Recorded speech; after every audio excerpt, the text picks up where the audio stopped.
Kelantan. Kau tengok ni kereta ni. Kereta mahal. Signal pun susah nak bagi. Kau tengok kereta ni. Tak kisahlah. Signal penting, signal.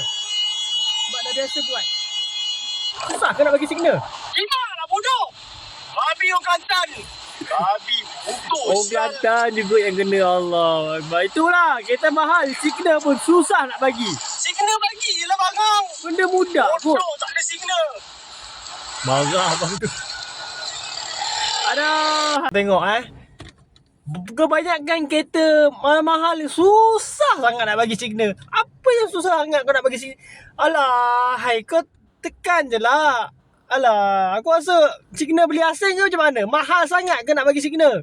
Kebanyakan kereta mahal kok memang susah nak bagi signal. Kau nak kena maki dah. Aduh, buat malu orang je lah. Signal je pun. Bukan susah pun, bukan suruh bayar pun. Bagi signal je. Kan? Itulah. Buruk sangat tu. Aduh, susah sangat ke nak bagi signal lah. Aku pun tak faham betul lah. Signal je pun. Itu kalau tak ada signal tu kan, boleh menyebabkan kemalangan apa semua. Motor tak perasan, motor tengah laju. Nanti salahkan motor itu gini ni.